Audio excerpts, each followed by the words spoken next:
Hello, Madison.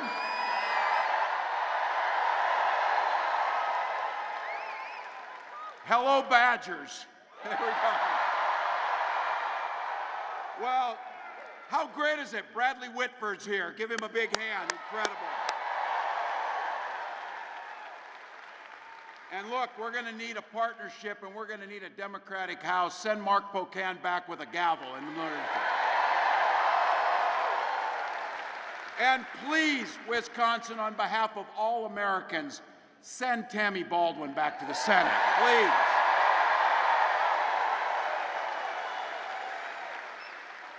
And one thing I know a little bit about is about governors, and man, Wisconsin, do you have a good one. Tony Evers, thank you. And I don't know if you heard, there's a guy from Chicago coming out after me, Barack Obama. But to each of you, huge thank you. Took time out of your busy lives. You came here because you believe in the promise of America and you believe in the democracy. Thank you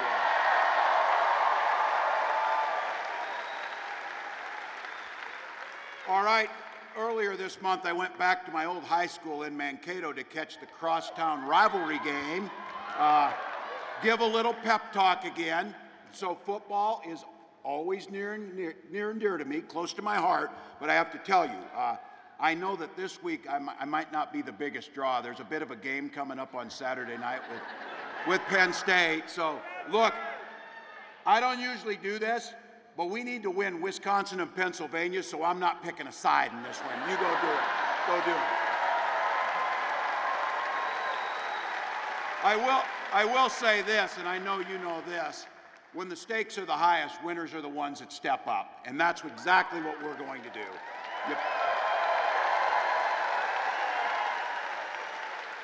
You play all the way through to that final whistle, and that's the exact energy that Kamala Harris and I are bringing to these final 14 days.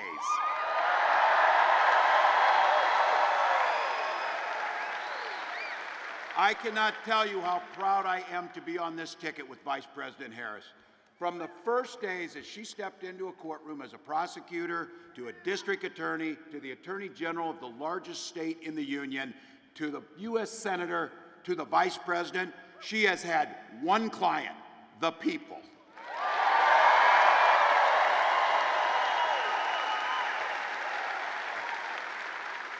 She stood up for women and children against predators and abusers. She stood up for seniors and workers against fraudsters and big corporate interests. She stood up for families and communities against transnational gangs and traffickers. And when people came to her, she never asked them if they were Democrats or Republicans. She simply asked them, how can I help?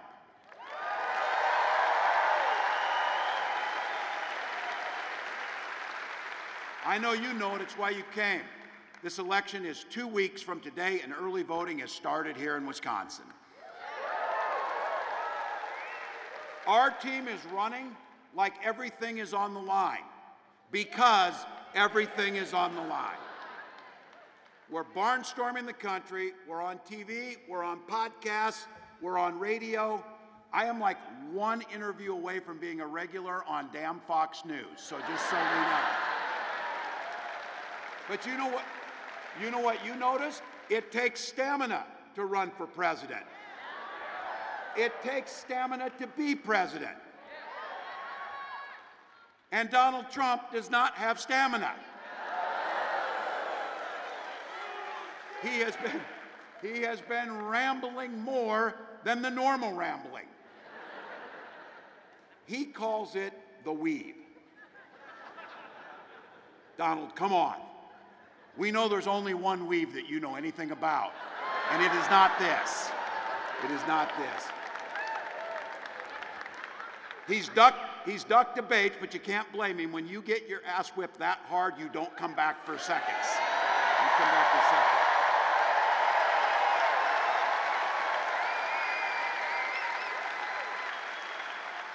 seconds. He dropped out of 3 interviews, and his staff, in a moment of clarity and truth, said he was exhausted. Look, I don't care how exhausted he is, because I can promise you, he's not as exhausted as the American people are of him.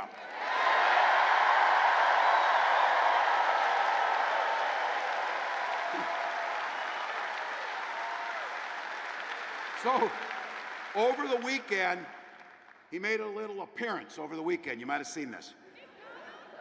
He went to a McDonald's and dressed up as the drive-thru worker. They found him an apron his size and put it on him. And I was thinking, it is possible he mixed up his weekends and thought that it was Halloween already. He's been forgetting things lately, as you might have noticed. But look, there's something not just nuts, but cruel about a billionaire using people's livelihood as a political prop.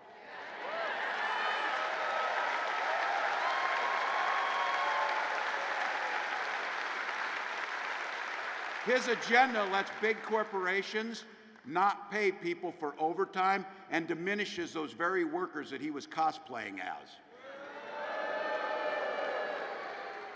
He missed an opportunity, though. Being at McDonald's, he looks much more like Ronald McDonald and the clown that he actually is.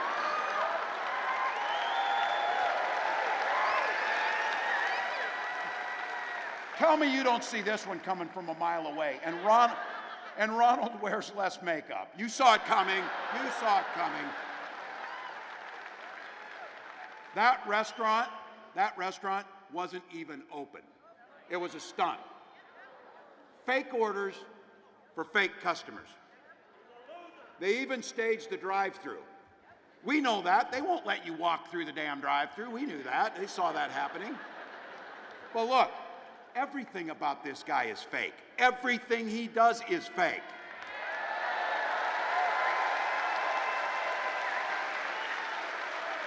Next, he's going to be telling you he's a cop or a construction worker because he dances to the Village People, so he knows the YMCA. And I'll tell you this, though, that 5 minutes he stood next to the deep fryer, I'll guarantee you that's the hardest that guy's ever worked in his life. And that's not a joke. But look, I'm not going to waste all the time I'm in. I'm going to talk about his running mate. His running mate, Elon Musk.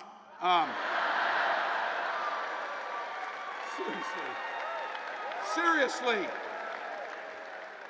Where is Senator Vance after he got asked the simplest question in the world at the debate? Did Donald Trump lose the 2020 election? And after 2 weeks, he finally said, no, he didn't. That's where he's been spending his time. But that's it. So, look, Elon's on that stage, jumping around, skipping like a dipshit on these things. You know it.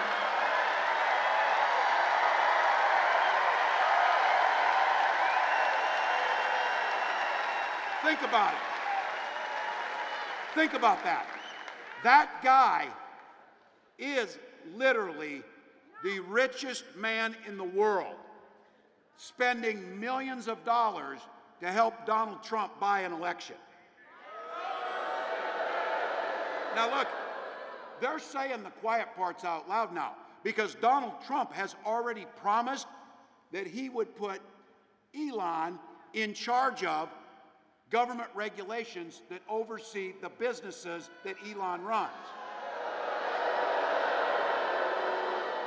That's a hell of a buy. He could spend billions to make more than $10 billion on the back end. So in other words, Donald Trump, in front of the eyes of the American public, is promising corruption. That's what he's promising you. And you know what? I don't believe he keeps many promises, but he'll keep that one. I'll guarantee you he'll keep that one. But here's the good news, Madison. Donald Trump is never going to be president. Elon Musk is never going to run anything in government.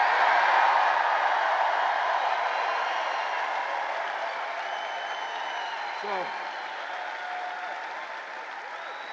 and the good news is Kamala Harris is promising a new way forward and ready to deliver.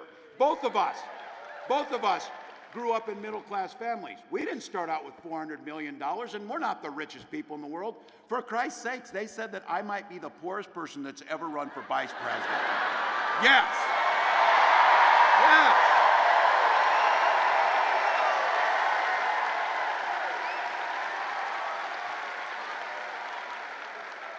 Kamala actually worked at McDonald's and did that job. And we know that the economy works best when everybody has an opportunity to get ahead and thrive. And here's the beauty of it. She's laid out a plan. 100 million middle-class Americans receiving a tax cut, and up to $6,000 for new parents to get their kids off to a good start.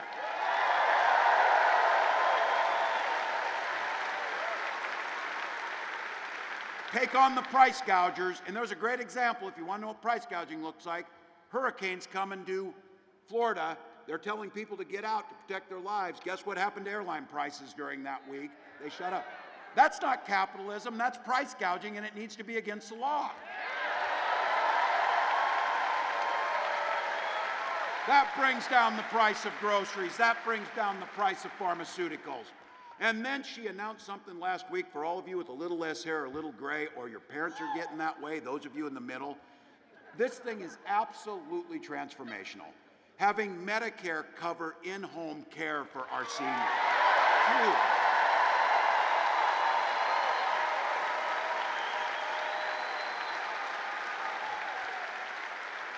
For all you young people, I guarantee you when you get to be 60, you start paying a lot of damn attention to Medicare and Social Security. So, look, first time ever, our seniors can qualify through Medicare to get their vision and their hearing aids so they can live quality lives.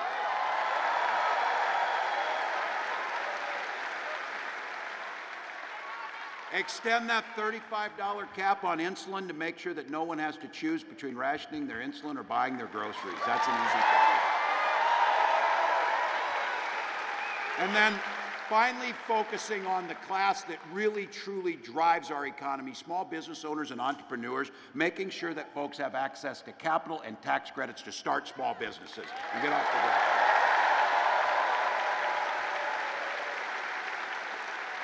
And again, for all the young people, the one thing, the biggest purchase you'll make, the thing where you can get some generational wealth, making sure that we give down payment assistance so that you can buy into homes and get started.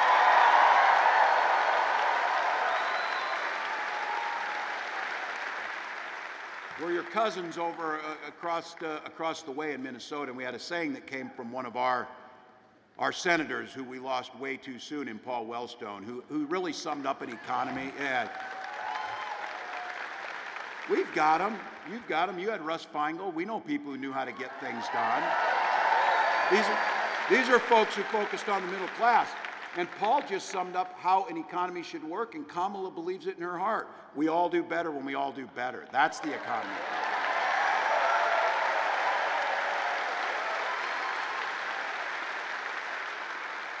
Donald Trump and JD and Elon and the rest of the billionaires, they got a little bit different idea.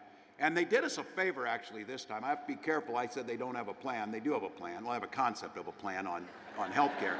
They do have a plan. There's Project 2025, which I'm glad all of you know about now, that you know what's in there. That's good. Now, JD on the debate stage, which I'm standing there saying, I can't believe you're saying these things because we all know they're not true. But the one thing he said is, Donald Trump has been a champion and a protector of the ACA. Donald Trump, the famously big fan of Obamacare. There might be somebody here who'll have a few words about that in a little bit here, we'll see, but bit of a perspective. Look, come on. They tried 60 times, they filed lawsuits. Donald Trump said anything, and if it wasn't for the courage of John McCain walking out and saying no, they would have ripped health care away from him.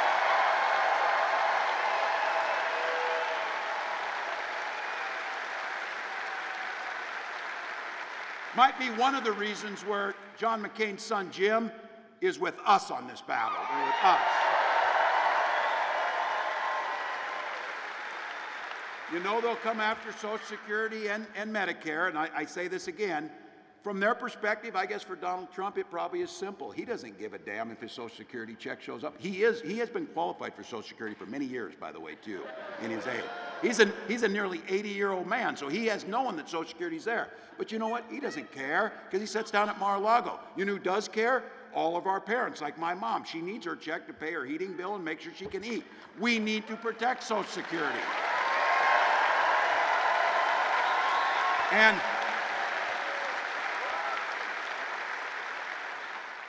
the real question that people are going through McDonald's are going to be asked is, do you want a Trump tax cut with those fries? Or tax increase? Because you're not going to get it. If you're a billionaire coming through the line, you'll get it. If you're the rest of us, 20% increase from his tariffs, having $4,000 a year to our cost.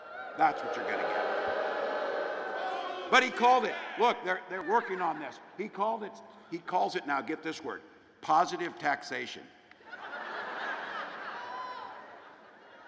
I heard some of you say it. You call it bullshit. That's right. That's right. Because that positive increase is $4,000 on your family. That's not us saying it. That's every economist. Oh, don't listen to the economists. Don't listen to the doctors. Don't listen to the experts in foreign policy. Listen to Donald Trump, who's failed at everything he's ever done in his life. That's what Now look, my guess is in here are some old school Republicans or independents in this group today, and we know they're across the country. They remember the old Republican Party added to this country, and when they talked about freedom, they actually meant it. That's not who Donald Trump is. Donald Trump means government's freedom to invade your bedroom, invade your exam room, invade your library, hell, invade anywhere. He's talking about using the army against folks, so we know where that's going. We don't overthink this. Things work best in neighborhoods, they work best in communities, they work best in states, they work best in countries. If you just follow that golden rule of minding your own damn business, and things work fine.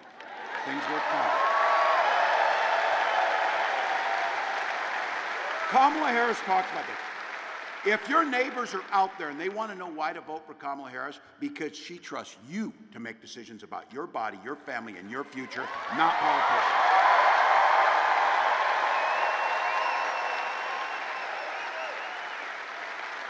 The freedom to retire with dignity by strengthening Social Security and Medicare, not cutting them. Because to be very clear, it's where they're at. And I say this as a dad, as a former teacher, and as a governor.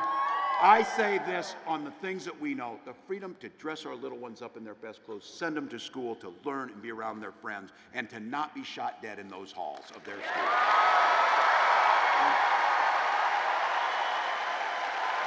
And look, Minnesota and Wisconsin have some of the highest concentrations of folks who hunt, from deer hunting to pheasant hunting to gun ownership. Look, on this one, I know guns. I'm a veteran. I'm a hunter. I'm a gun owner. Kamala is a gun owner. But owning guns doesn't mean you can't be for common sense solutions that protect our kids from being shot in school. Don't. To those of you here, to the gun owners here, look, we can uphold the Second Amendment while being and adhering to our first responsibility, protecting our kids. You can do both. You can do both. Now, this is the part I really like when they try and do the whole gun thing and they don't know. Both members of the Democratic ticket for president and vice president are gun owners this time, all right? And the Republican nominee can't pass a background check. It's true.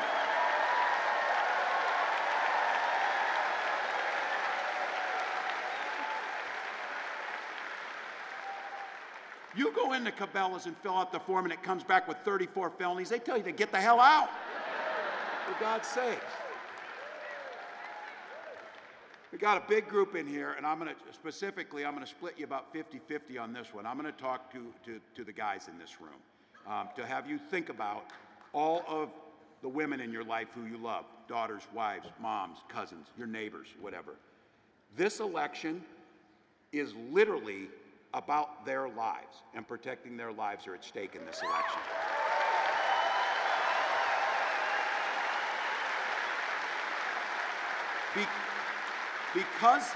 Because of Donald Trump and the judges he appointed to the Supreme Court who lied about upholding Roe versus Wade. It's called lying. They lied in front of the Senate that they would uphold it. He brags about overturning Roe versus Wade. He is glad that my daughter Hope, all of those women in your life that are loved, now have fewer rights than their mothers did. And Kamala Harris asked those judges, by the way, if they could name one law over men's bodies that the government takes over. Zero. Zero. So, let me see. 20 states now have Trump abortion bans, which he calls a beautiful thing. Beautiful thing. You're seeing it. You're seeing it in action. Women being denied care at the ER, having miscarriages in parking lots, survivors of rape being forced to carry those pregnancies to term, fertility clinics turning couples away at the door. For so many of us, it's personal. Gwen and I, unable to have kids, use fertility treatments. And I'll be damned if anyone in this country should be denied to have the family that they choose, when they choose, where they choose.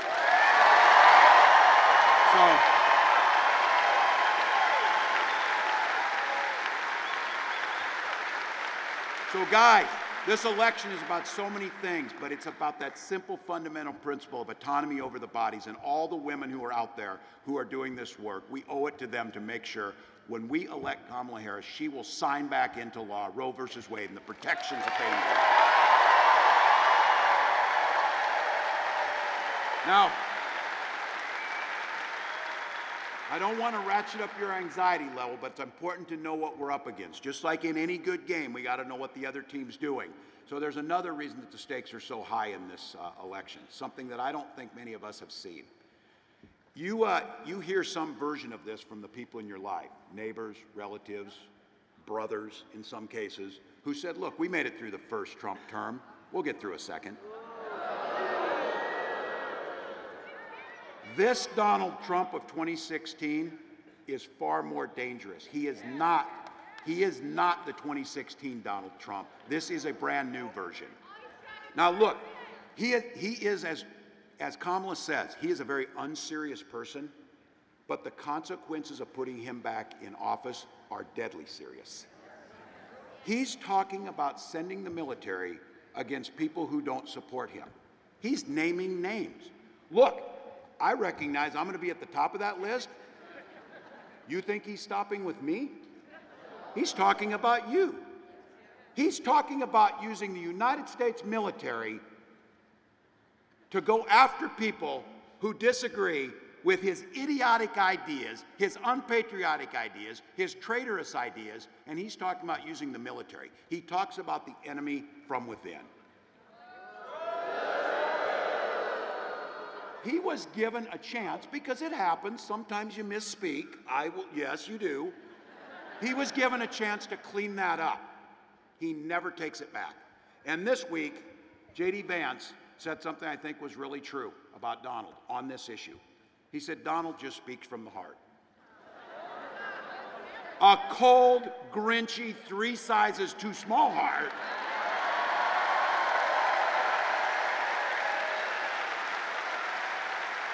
And again, this is nowhere near normal. This is nowhere near normal. So this is not, oh, he said, she said, he said. General Mark Milley, the top military officer when Donald Trump was there, a professional, Joint Chiefs of Staff chairman, didn't miss words. He told on the record that he believes Donald Trump is the most dangerous person ever that this country has faced. His Secretary of Defense, General James Mattis, decorated Marine, agrees with that he is the most flawed human being he's ever met. This time, though, the guardrails are gone. It's already Donald Trump's Supreme Court. They've effectively given him total immunity to do whatever he wants as president. think about this in the next 4 years. If he gets elected, he could appoint up to 3 more justices to an institution that already gave him immunity.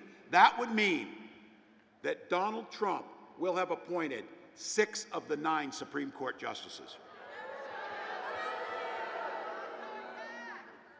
J.D. Vance sure isn't going to do anything about it. He's on this ticket for one reason. He said he would not do what Mike Pence did, which was put the Constitution and the American people over Donald Trump. Said he would not do it. And Lord knows there's not a single spine in the Republican Congress that's going to do a damn thing about it. All right.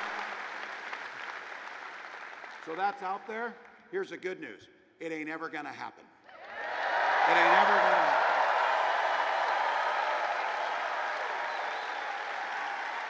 happen. And there is one path to making sure we stop this guy. We have to do the work, have the courage, and beat him at the ballot box in 14 days.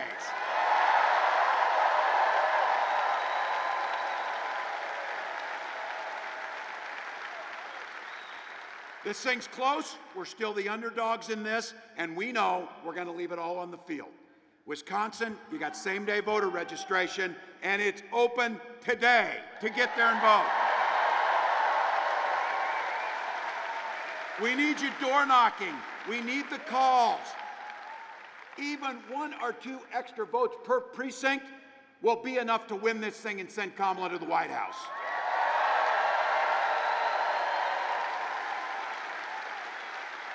If you got an extra buck, it's KamalaHarris.com, and all of this energy, and all of these rallies, and all of the door knocks, and all of the phone calls, and all of the money have to translate into something so wonderful and so simple.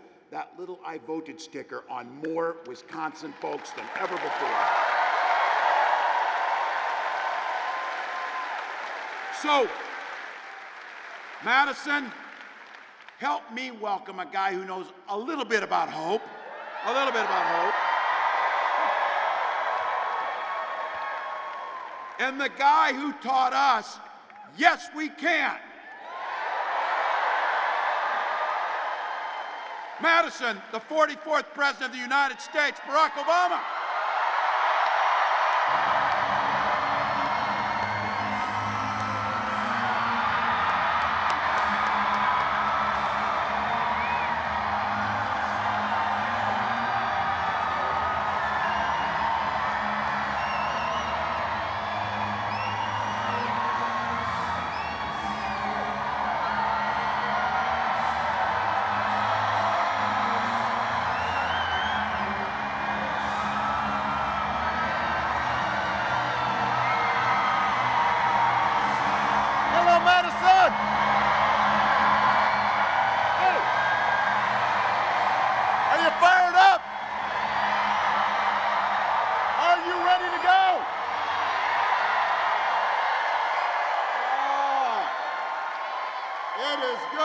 Back in Madison.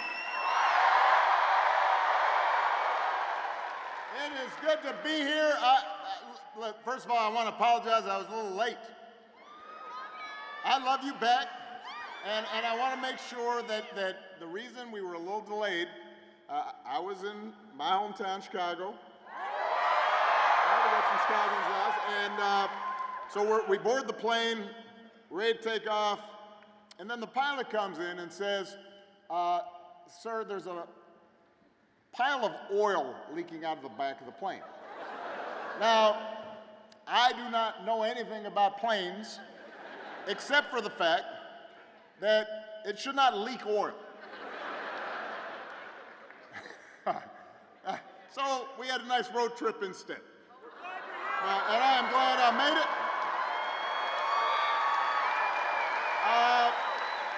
It is great to be here in Wisconsin. It's great to be back in the Midwest, where folks got good sense. It's great to be with the next Vice President of the United States, Tim Walz.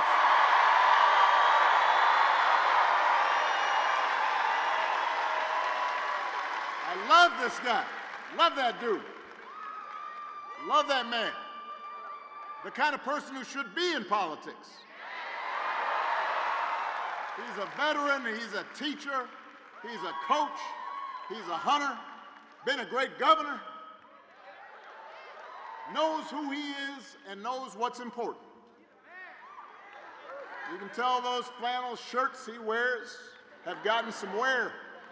They come from his closet. Consultant didn't give it to him. Tim's got skills. The other day, I found out he can take a vintage truck apart and put it back together again. You think Donald Trump can do that? For that matter, do you think Donald Trump's ever changed a tire in his life? That's the guy, he gets a flat tire. He says, Jeeves, change that tire, please. His chauffeur. Point is, Tim will be an outstanding vice president, but he's only going to be an outstanding vice president if you vote. And that's why you're here today. I'm here to make sure that you hear from me. I am asking you to vote for your congressman, Mark Pocan, for your senator, Tammy Baldwin, and for the next president of the United States of America, Kamala Harris.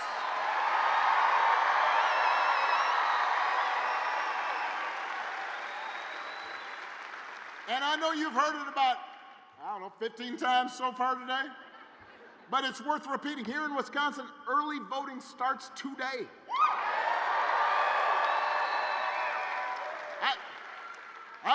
If you haven't voted yet, I won't be offended if you just walk out right now. Go vote. Go do it. Return the absentee ballot. It's fine. Just remember to bring your photo ID if you're voting in person. If you need to register to vote, you can do it at your local clerk's office from now until November 1st, or when you vote on Election Day, Tuesday, November 5th. And if there's any confusion, if you need to know where your early voting site is or a drop-box location, then go to wisdems.org/vote. Wisdems.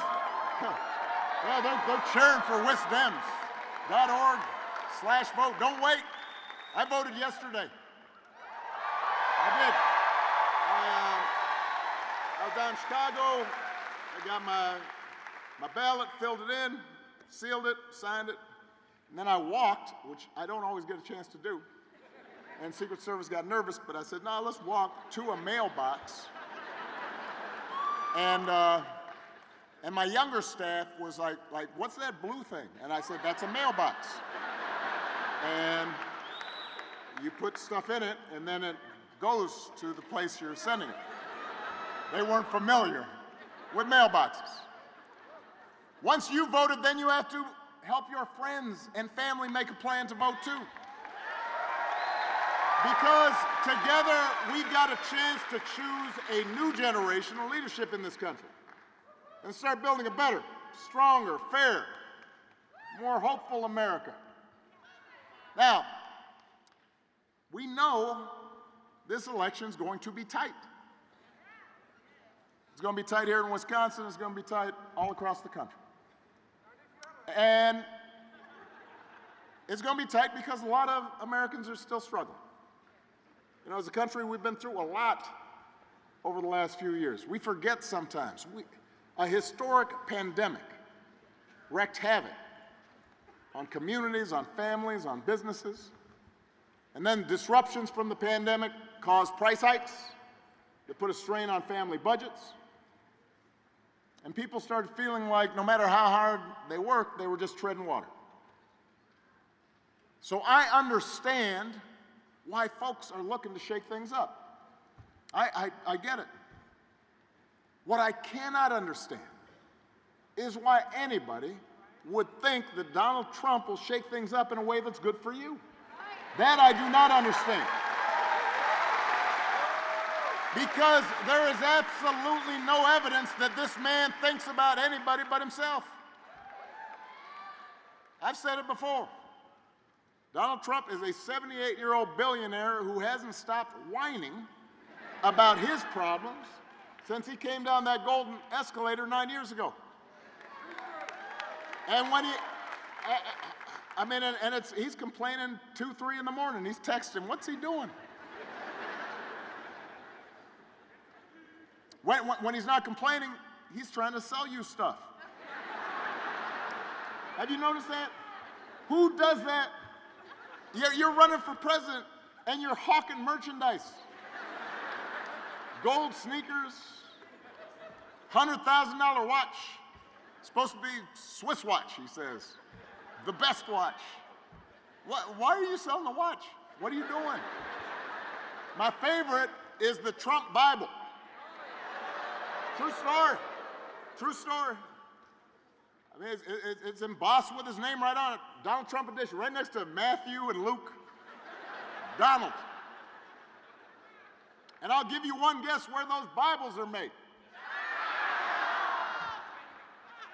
He's Mr. Tough Guy on China, except when it comes to making a few bucks. You cannot make this stuff up. You really can't. If some of this stuff happened on Saturday Night Live, you'd be like, all right, that's going too far. That didn't really happen. But it did. And he's doing it because what he cares about is his ego and his money and his status. He's not thinking about you. He sees power.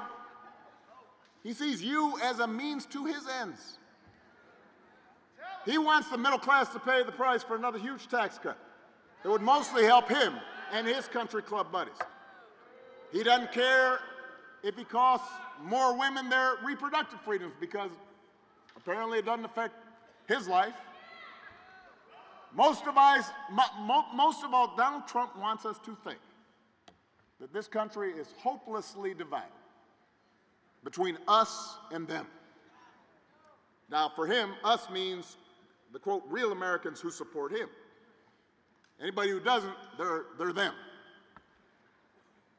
And he employs this strategy like politicians have for millennia, because having people divided and angry boosts his chances of being elected. That's his focus. Is this going to help me, not is it going to help you? And along with those intentions, there's also, as Tim talked about, there are questions about his competence. I mean, he's out there giving 2-hour speeches. It's like Fidel Castro just keeps on talking. It's just word salads. The other day he had a town hall meeting. Now, I've done my share of town hall meetings. My experience is the goal of the town hall meeting is you meet with your constituents, with citizens, with voters, you answer their questions. He decided, no, I'm not going to answer questions anymore. Let's just play music for half an hour. So he's standing there and he's swaying Ave Maria and YMCA. And you know, the governor from South Dakota, she's standing there with this weird look on her face, like she doesn't really know what's going on. She's like, it's like a hostage video. Can you imagine if Tim did that, or Kamala did that, or I did that? Now, our playlist would be better, but it would be. But you would say to yourself, this is odd behavior. He called himself the father of IVF. No, I have no idea what that means. You don't either. He said January 6th was a day of love. Hey, you're going to hear this from me. Do not boo. Vote. They can't hear you boo. They can hear your vote. That's the way to send a message.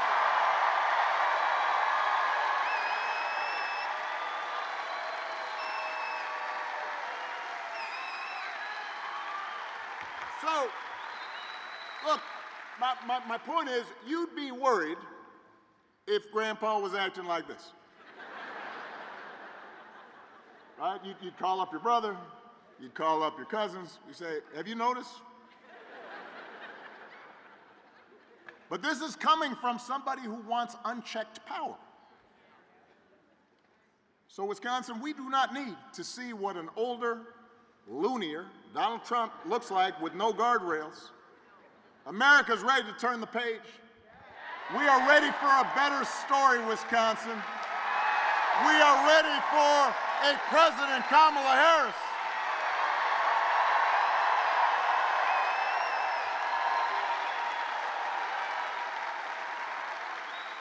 And the good news is Kamala Harris is ready for the job. This is a leader who has spent her life fighting on behalf of people who need a voice and need a champion. Somebody who was raised in a middle-class family, who actually worked at McDonald's when she was in college to pay her expenses, didn't just pretend like he worked at McDonald's when it was closed.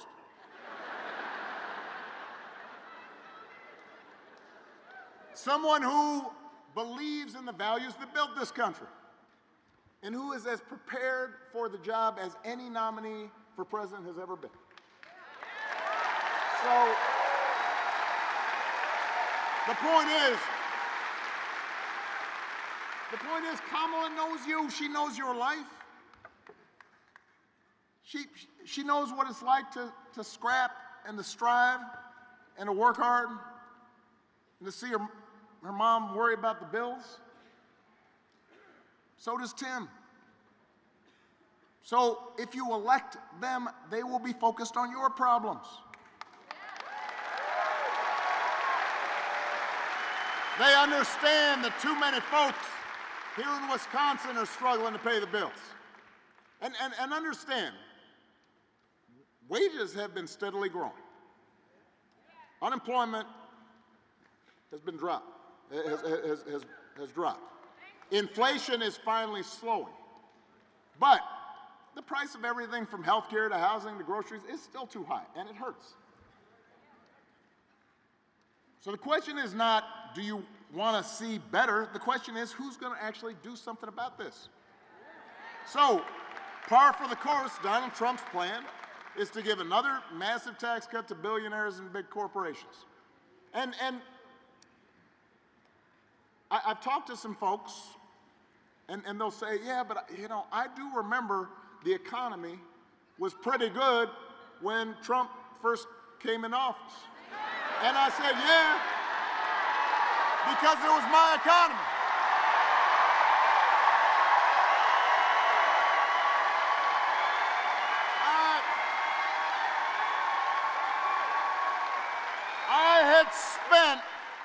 I had spent 8 years cleaning up the mess that the Republicans left me. I had spent 8 years getting the auto industry back on track, reopening factories. So when I handed over 75 straight months of job growth to Donald Trump, all he did was give a tax cut to people who didn't need it, drove up the deficits in the process. So don't have nostalgia for what his economy was, because that was mine. And now he wants to do it again.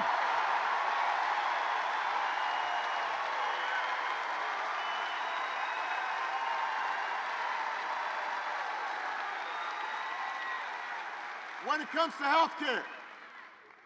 healthcare, Donald Trump's got one answer, and that is to end the Affordable Care Act, not because he's got a good reason for it, but because it's Obamacare, right? So a couple of weeks ago, but the problem that he's got now is that it's popular because 50 million people have used it and are still using it. And so when he was asked about it, when his running mate was asked about it during their debate, the guy's got the nerve, the chutzpah, to say Donald Trump salvaged the Affordable Care Act. Now, come on, man. Donald Trump spent his entire presidency trying to tear it down. And he couldn't even do that right. And now, 8 years after elected, you know, some of y'all watched the debate. 8 years later, he's asked about it during his debate with Kamala, and they say, well, you want to get rid of Obamacare, what would you replace it with? He says, well, I've got concepts of a plan. Now, I want you to think about this for a second. So let's say your boss gives you an assignment. Says, I need it by Friday. Friday rolls around. And your boss says, so did you finish that project I asked for? You say, well, I haven't actually started, but I do have a concept for a plan. Or you could try it at home. Honey, did you do the dishes? Not yet. But I do have a concept of a plan for doing the dishes. How's that going to go? If it wouldn't work for you, it shouldn't work for the President of the United States. So, but the good news is, Kamala Harris and Tim Walz, they don't have concepts of a plan. They have an actual plan to make your life better. Tim just talked about it. They're going to bring down costs by going after corporations that unfairly jack up prices. They're going to make it more affordable to build a home and to buy a home. They're going to limit out-of-pocket health care costs. They're going to give a tax cut to 100 million middle-class and working-class Americans. $6,000 tax credit. $6,000 tax credit. If you're having a child in that first year of life, and that helps. Those of you who've had kids, that's expensive. $6 grand, you know, that helps with a car seat, crib, diapers. I remember diapers. I remember changing Millie and Sasha's diapers. Do you think Donald Trump ever changed a diaper? He'd be like Jeeves. Jeeves changed that diaper. He'd have somebody else do it. But, so that's who Kamala Harris and Tim Walz are. They've got actual plans. That's what they stand for, not concepts of a plan. Now, if you challenge Trump or Vance on these concepts, they'll fall back on one answer. Blame the immigrants. He wants you to believe that if you let him round up whoever he wants and ship them out, all your problems will be solved. Now, I want to talk about this. This is serious. We have a real issue at the borders. We're a nation of immigrants and we are a nation of laws. We've got to make sure the system works the way it's supposed to, in an orderly fashion. So there's work to be done there. But when I keep on hearing from these guys, I scratch my head. Because they like to talk about Kamala being vice president for 4 years. Well, wasn't he president for 4 years? I know it's shocking. I know there's some PTSD going on and people are blocking it out. He was. So if this concept of a plan of rounding up and deporting millions of desperate people, many of them women and children, was the answer to everything, well, why is it that the number of undocumented immigrants was basically the same when he left office as when he took office? And I'll tell you why. Because he did not have a real plan. He had a concept of a plan, and it was a mean and ugly concept. You know what would actually help bring order to the border and fix our immigration system? The bipartisan deal that Kamala Harris supported, even though it was written by one of the most conservative Republicans in Congress. And I want you to know, hear me out now. Hear me out, because there are a lot of people here in Wisconsin and around the country who are actually concerned about this. I cannot emphasize this enough. Democrats and Republicans, conservative Republicans, came together with a concrete plan that would have put more enforcement at the border, more judges to process issues, all this stuff. Donald Trump lobbied actively and told Republicans to vote against it because he figured it was better to have an issue that he could run on for his presidential campaign. He was not interested in actually trying to solve problems. Do not boo. Do not boo. Vote. We do not need a president who will make problems worse just to make his politics better. We need a president who actually cares about solving problems and making your life better. And that's what Kamala Harris will do. That's what Tim Walz will do.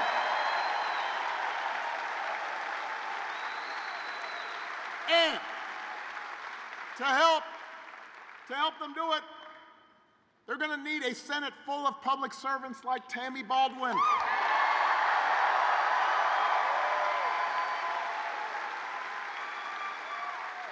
Tammy has spent her career fighting for things like good jobs and affordable health care and medication and personal freedom, and she knows how to make a difference. You know, we were just talking about the Affordable Care Act. Well, as some of you know, and some of you have used, one of the provisions in the Affordable Care Act says that young people, when they're just getting started, can stay on their parents' health care plan until they're 26. Now,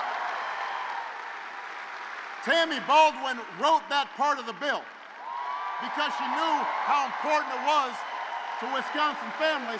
That's the kind of person we need in Washington.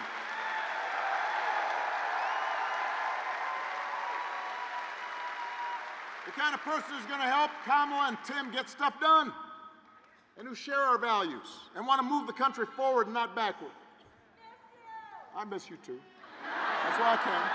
Now, one of these values is freedom.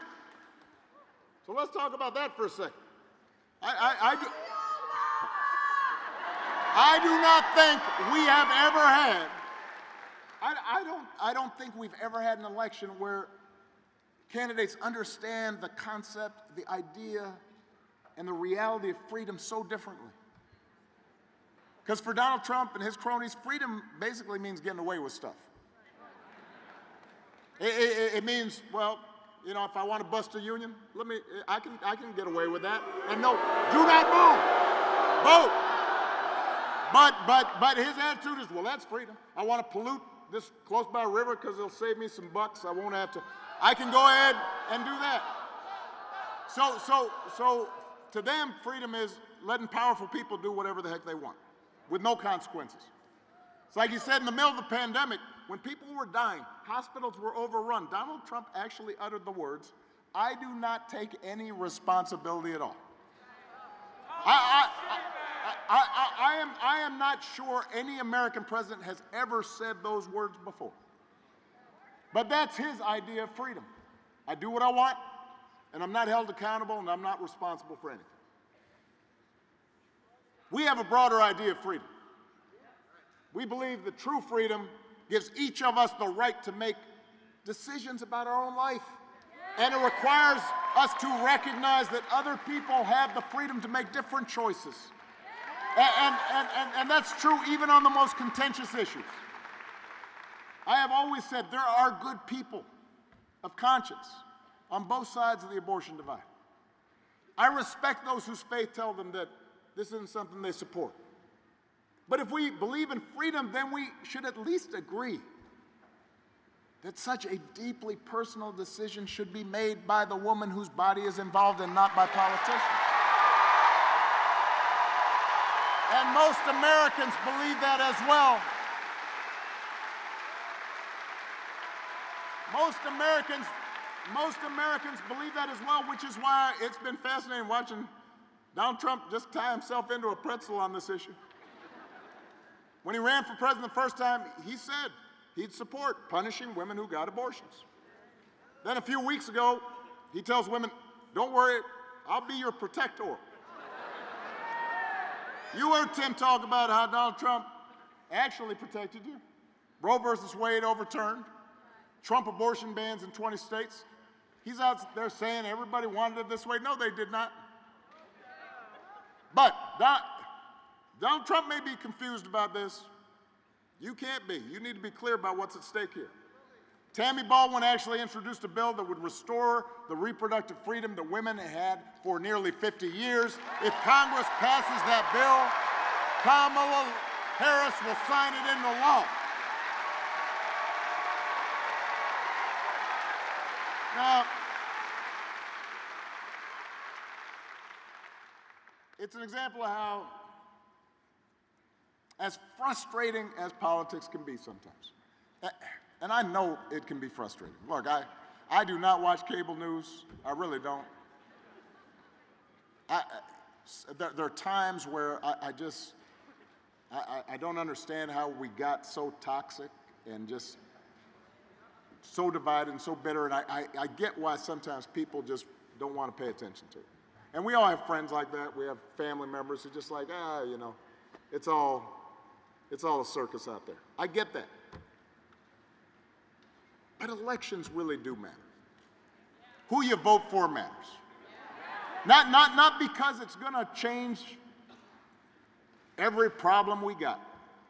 No president, no vice president, no senator, no governor is going to solve every problem.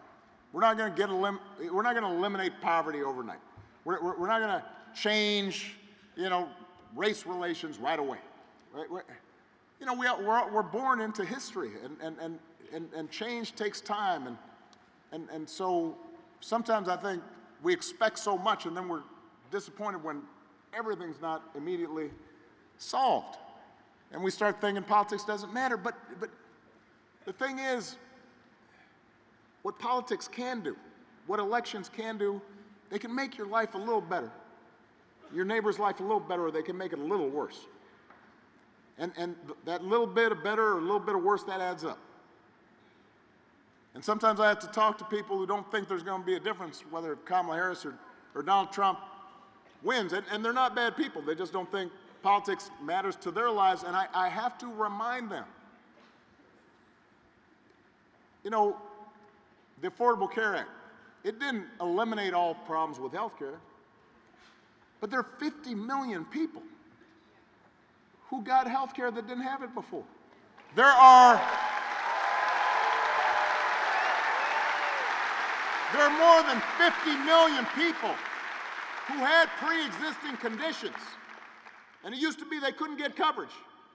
If you had a sick kid, you know, with a chronic illness, you're a parent,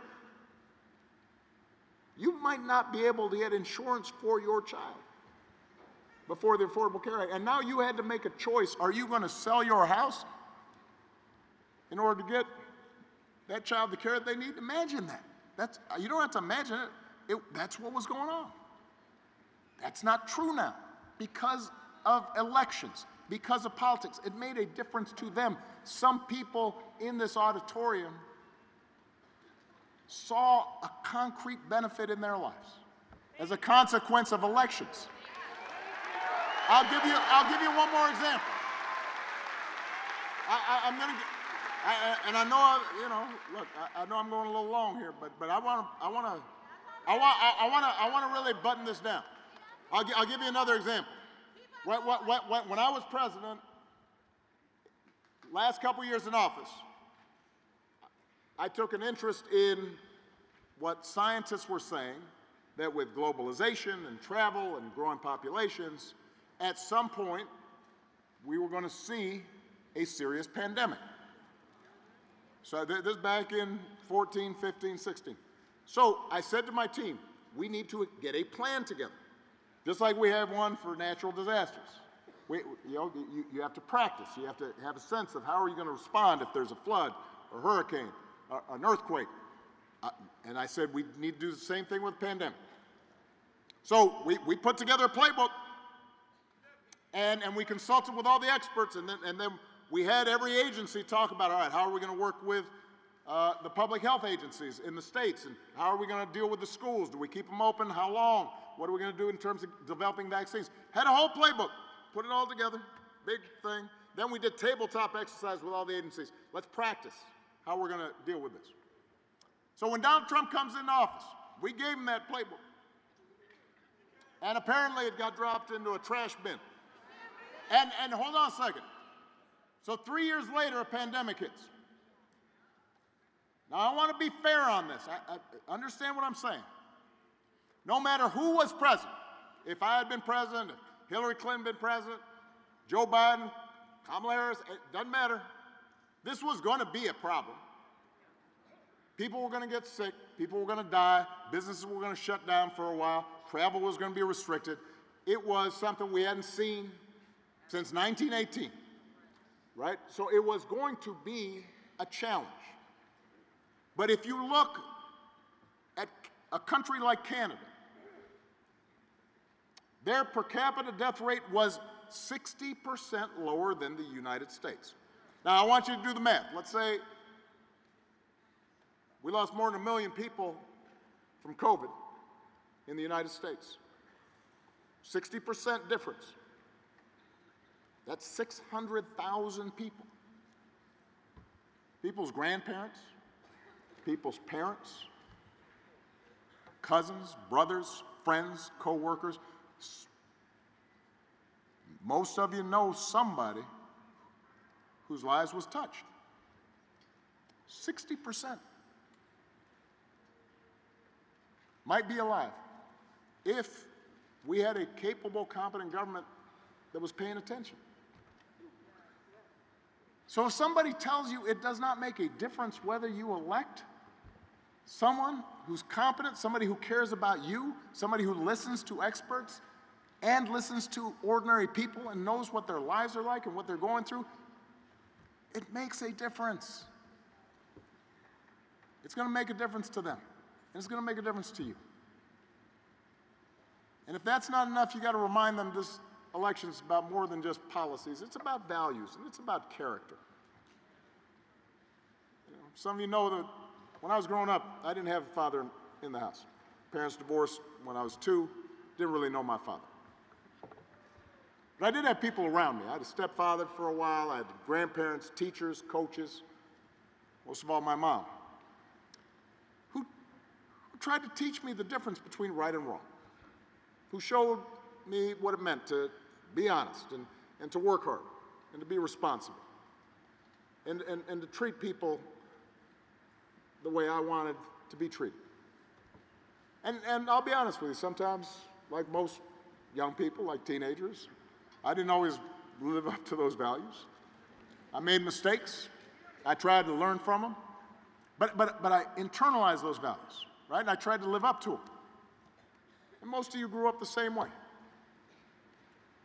And one of the disturbing things about this election, about Trump's rise in politics, is how we seem to have set aside the values that we were taught. Down in Chicago, I saw an old friend of mine, Jeff Tweedy. He's a, some of you guys know Wilco. His dad worked in rail cars, I think it is. Union guy. And I think his name was, he said his name was Robert E. Lee Tweedy. And so Jeff was describing how he had to persuade his dad to vote for me that first time. But over time, I guess he became a supporter. But his dad said something interesting when he told me when Trump came into office. He said, I never thought I'd see my fellow workers suck up to the boss's son like that, which was interesting.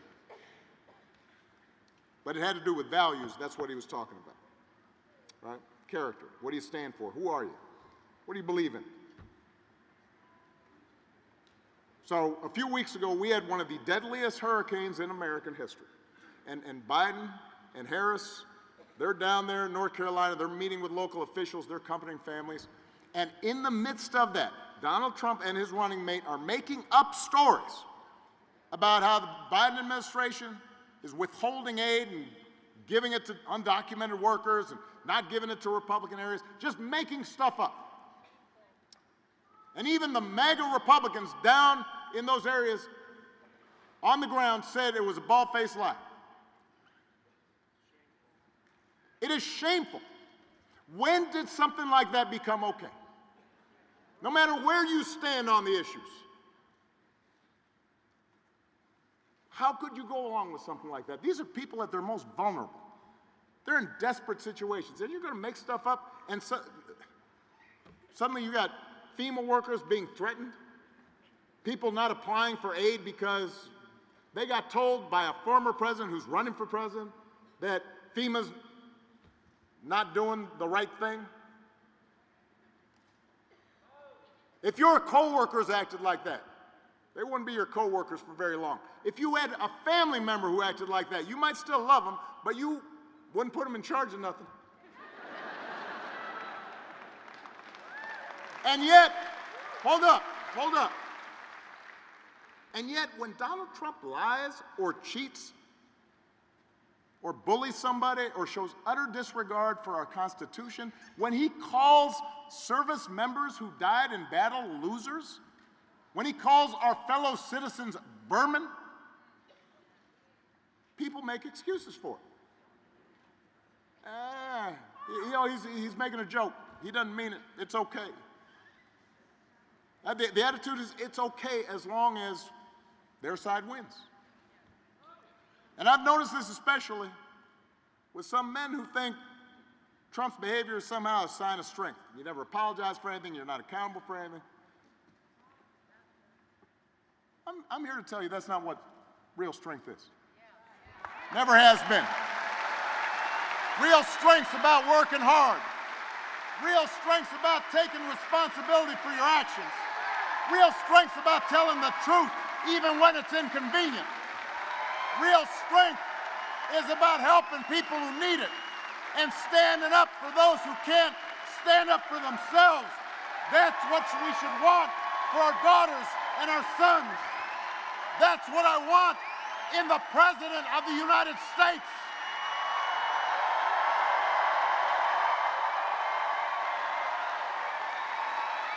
And the good news is, Wisconsin, that you have candidates to vote for in this election who have demonstrated that kind of character, who have demonstrated that kind of strength, who will set a good example, who will do the right thing.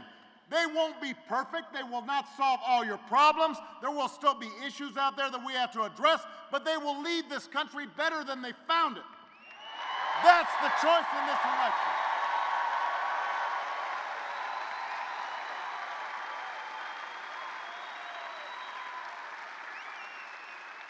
It is not just policies that are on the ballot. It is who we are and what we stand for. So whether this election is making you feel excited or scared or hopeful or frustrated or anything in between, do not sit back and hope for the best. Do not think this is a distraction or a joke. Get off your couch and do what? Put down your phones and do what? Vote for Kamala Harris as the next President of the United States. Vote for Tim Walz as the next Vice President of the United States. Vote for Tammy Baldwin and this whole incredible Wisconsin Democratic ticket. Get your family and friends and neighbors and co-workers to do the same. If enough voices are heard, we'll leave no doubt about the outcome of this election. We will leave no doubt about who we are. We'll send a message about what America stands for. And together we will keep building a country that is more fair and more just and more equal and more free. That is our job. That's our responsibility. Let's go do it.